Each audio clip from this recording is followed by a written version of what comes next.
Hello, this is Steve at Air Guns of Arizona's repair department, and today we're going to be looking at the Daystate Renegade and the convenience to be able to turn the lever from right-handed to left-handed or left-handed to right-handed. The tools you're going to need will be the 5mm Allen wrench, the 2.5mm Allen wrench, the 2mm Allen wrench, the number 17 metric wrench, pair of needle nose pliers, and blue Loctite. So let's go ahead and get started. The first step we're going to do is go ahead and take the stock off the action. Again, this is going to be done with a 5mm. We're going to go ahead and make sure that it's set in, and just again counterclockwise remove the set screw, pull that out. Now, the safety needs to be in the safe position whenever you're removing the stock on this rifle. The stock is actually cut out where you'll want the safety. You can see the cutout right here. After you have the set screw out, you know that your safety is in the right position. Go ahead and just pull up on the stock. Make sure that you do this as easy as possible. You have not only the battery and the mechanism back here that you're dealing with, and so we want to make sure that we don't disturb any of these items if possible. Okay. I'm going to go ahead and remove the fore end of the stock as well. To do this, you're going to go ahead and unscrew the dust cap off the cylinder and just pull straight out, and we now have the stock completely off this rifle. The first thing we're going to do is we're going to loosen up the bolt that holds the trigger unit into place. This right here is a 17mm wrench, and we're going to go ahead and just pop it loose. So when we have that loose, we'll leave that where we don't have to worry about. That's loose. And now we're going to go ahead and remove the 4 set screws that are holding the trigger solenoid system in place. The set screw, the wrench that you'll use to remove will be a 2.5mm Allen wrench. And again, there are 4 set screws. There's 1, 2, and of course on the other side, 3, 4. So we'll go ahead and remove. I like to break them loose first, just to make sure that we don't have one that's stripped out. Okay, they're all loose. I'll go ahead and remove these set screws. I know they're loose, and I kind of leave them in their position if you can. That's, to me, it's just a little easier. I know that I can keep track of where the set screws are if I can do it this way. I'll go ahead and again take the bolt out of the rifle. There we go. And we'll go ahead and remove the complete system off. And there you have the trigger system and the electronics of the trigger system. Now we're looking at the Harper, the slingshot valve system. We're going to remove that.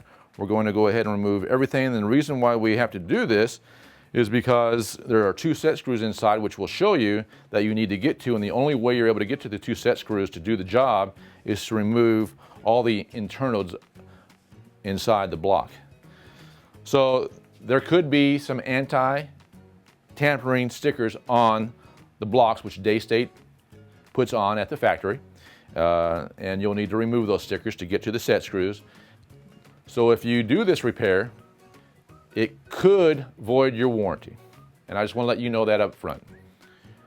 We'll go ahead and get started in removing these 2 set screws. Again, we'll make sure that the tool is in the set screw where you don't want to strip out the set screw, of course, and so if you know it's securely inside the set screw, you'll be fine.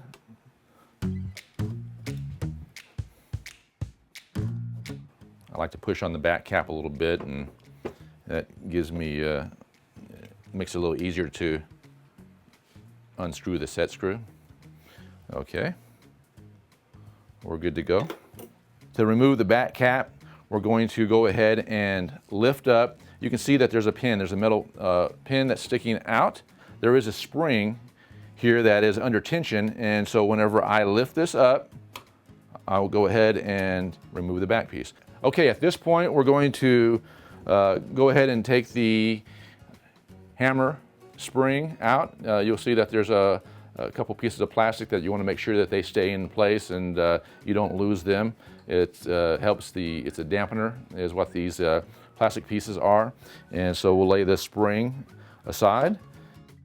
On most of your rifles, you'll have a sticker like this right here that will be covering this plate.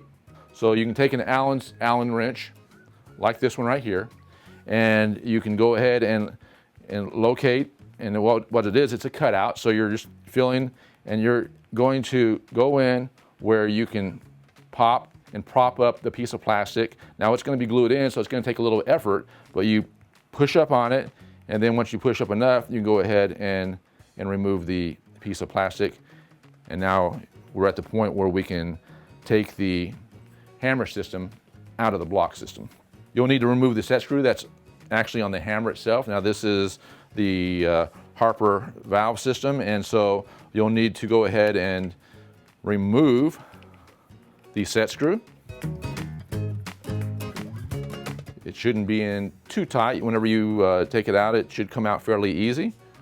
We'll lay that set screw aside. And now this right here should slide out. And now that's the Harper valve system. It's called the slingshot hammer system. And we'll lay that aside. We'll go ahead and take the cheek piece off the block system. And so it's a 2.5 millimeter wrench that we'll be using, and it's a couple set screws that hold it in place. Once you get them loose, that will slide right off. Okay, so we're at the point where we're going to go ahead and we're going to loosen up the back set screw, which holds the lever into place. This set screw is a 2.5 millimeter set screw as well. We'll go ahead and remove the set screw, lay it aside, and whenever we now bring the lever back, we'll put our hand in a position where there is a bushing that will normally fall out. Now, if it doesn't, that's fine, but there we go. We got a bushing there that came out. We'll lay that aside. We just need to remember to put that bushing back in whenever we're installing the lever. So we'll go ahead and leave that out. We'll turn the rifle upside down. The lever is pointing out, kind of helps me hold it in position. And now there's a set screw that is actually screwed into the actual pellet probe.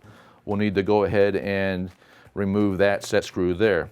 Again, that is a 2.5 millimeter set screw that we're going to unscrew. Now we got that set screw loose. I'll go ahead and turn it back to upright. And of course, this is the set screw. It has a little sleeve on the set screw, and we want to make sure that we don't lose that sleeve. That's something that needs to stay with that set screw. At this point, we can go ahead and remove the whole probe system. It slides right out. Very easy to do. Something to just lay it aside at this point, because what we need to do now is there are two Allen screws. Now the Allen screws are holding this plate into position. So we'll need to go ahead and take our 2 millimeter wrench and loosen. You don't need to take them out. You just want to loosen the two Allen screws that are inside. That way you can slide the plate off, you can reverse it, slide it back on, and then tighten back on. It's very easy to do. It's something that you'll go ahead and just loosen, just break it, turn it where you know that you have it loose. Once it's loose, you know the Allen screws are now at the point where you can slide this plate off. You'll slide it off straight. You'll turn this plate around, and now there's a groove that you'll take the 2 Allen screws that we loosened up and you'll slide the 2 Allen screws back in the groove, and then we will turn the rifle where we can get to the Allen screws, and we'll tighten the screws back up. And that holds the plate in place. Again, make sure that you have the Allen wrench set in the screws, the Allen heads right, otherwise you can strip the Allen heads, and that'll make it miserable for you because you'll have to do some drilling and you don't want to go down that road. We'll go ahead and install the bolt probe again. We're going to have to do one thing before we do that, and that's reverse this actual handle. We'll go ahead and take, again, the 2.5 millimeter wrench. We'll loosen up this Allen screw. And we'll go ahead and just reverse the handle. Once we got it loose, we'll pull this and we'll go ahead and turn that around, and then we'll reattach and tighten.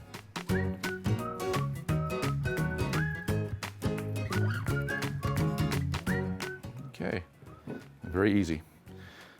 Okay, at this point we'll go ahead and we'll slide the probe back into position. So we're sliding this back into position, and we're going to go ahead and remember, we'll go ahead and tighten this portion of it up. We'll put the sleeve into place though, don't forget that sleeve. So we're going to go ahead and put the sleeve, the little sleeve that goes into the hole cut out, takes up any slop that's there, and want to make sure that that sleeve is back into position, otherwise the bolt will not operate correctly. And we'll go ahead and put the Allen screw back in place, and we'll go ahead and tighten with the 2.5 millimeter Allen wrench. Okay, go ahead and give that a torque it a little bit. Okay, we know that it's working like it should. And at this point, we're going to go ahead and put the Allen screw that goes into the probe itself. Now we'll put it back into position. Now, I'll go ahead and use just a little bit of blue Loctite whenever I'm putting this back into place. We don't need to put very much blue. I want to make sure I can get this out of the rifle. And so, again, it's just a matter of just a touch of blue, don't want to gob it on. Once it's in, the blue Loctite's in place on the bolt, now we have to line up the hole.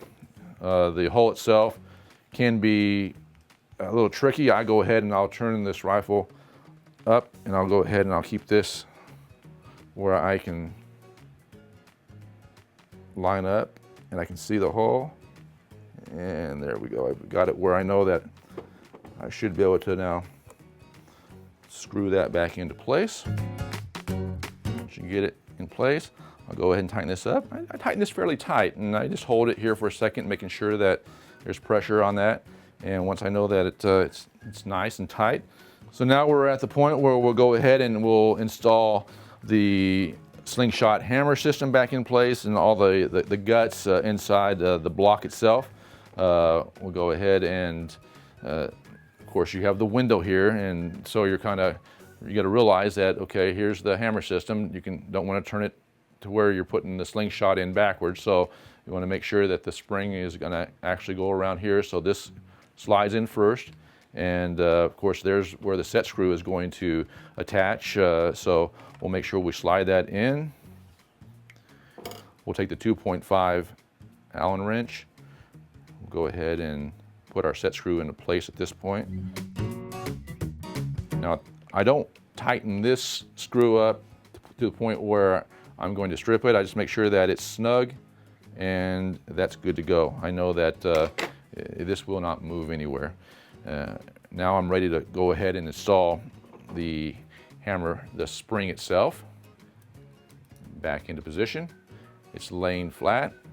Now we're ready to go ahead and put the back cap back onto the rifle. So I go ahead and I center the spring. I'll use my finger to put it in position. I will take and I'll lift up.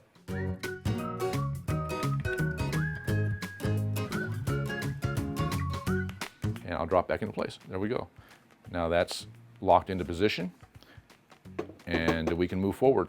We'll go ahead and we'll put the 2 Allen screws back in to their desired spots.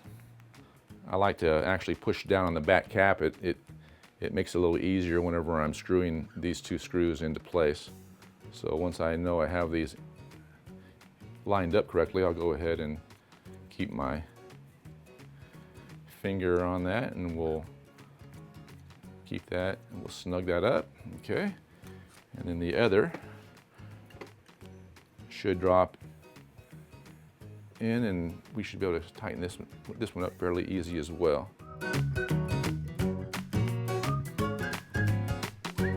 Okay, those 2 side set screws are in position. I'll go ahead and snug those up. I give a little bit of torque, not that much. They're there to hold the cap into place. The cap is held in place, of course, with the pin itself, but this just makes sure that it locks it into place. Those 2 set screws. Okay, so we can check it, and that's moving. Everything's working like it should. So we'll go ahead and work on the next step. The next step is going to be putting the trigger mechanism back on. It's fairly easy. It's just like everything's in reverse. You're just doing everything in reverse. It's just you're going to make sure that everything lines up. There's a wire, of course, you can see on these 2 parts. There's a wire in between. You got to make sure that you put the wire in the right location. In this case, I mean, I can see that it will go on this way. If I put it this way, I won't be able to line up the 2 pieces, and so and I don't want to stress that wire in any way. So I'm going to go ahead and put that piece in place. I'll go ahead and drop the actual bolt back into place and lock that into place. Now on this right here, we have the 4 set screws. There is a small spring on the bottom side that you can see. You need to make sure that that spring is in its correct position. Whenever you take it out, you can take that out. Of course, you can see that there's an indentation. It's a cutout where the spring will sit. If you need to, you can take a little bit of grease and put on the spring and then drop it back into position, and that way it'll stay without, you won't worry about losing the spring whenever you turn it upright. This is where if you have a buddy that can help you, then I'd recommend going ahead and call them over. You need to cock the gun. The piece will actually drop down in position. It will drop down where you can now tighten up those 2 set screws. Make sure that you hold this lever back as you're tightening the set screws. If you take and you remove and you take the tension off the lever, then it can disturb and it'll misalign the set screw holes. And so we'll go ahead and keep the lever back, making sure that we get all the Allen screws lined up and started. Okay, so that's in place and the rifle is ready to go. Now at this point, we're going to go ahead and take our wrench. We're going to tighten the bolt back up, making sure that you get it fairly tight. You don't want this to come loose whenever you're out in the field or out in a competition, so make sure that's tight. And now we have to put the plastic cover back on. Once we have it in position, it's time to put the cheek piece back on. Now, this is now a right-handed gun, which means our cheek piece needs to be pointing out towards the left. We'll go ahead and slide this into position and take the 2.5 wrench and go ahead and tighten up the set screws. There we go. Okay, so now we have the bolt handle set up for a right-handed shooter. Cheek piece is set up. Let's go ahead and install the stock back into position. Again, make sure that the safety is in the right position and make sure the safety is on. And that way, whenever we put the stock on, it actually goes through the cutout of the stock. And it should just drop right back into place here, like so. And at this point, we want to put the fore end back on. Fairly easy to do. Just go ahead and slide that over the cylinder, slide this down, and it locks into position like so. And once we get the two pieces to come together, we'll go ahead and put the stock bolt back on and tighten. Go ahead and snug it up fairly tight. Put the dust cover back on, and there you go. We now have a right-handed Renegade rifle. And I'm hoping that this video will help you if you decide you want to go ahead and convert your rifle from right to left or left to right. I'm hoping this video makes it a little easier for you to try. If you feel like you don't want to tackle this job, send your rifle in. We'll be more than happy to convert that from right to left. Again, thank you for watching the video, and be sure to check out some of our other videos.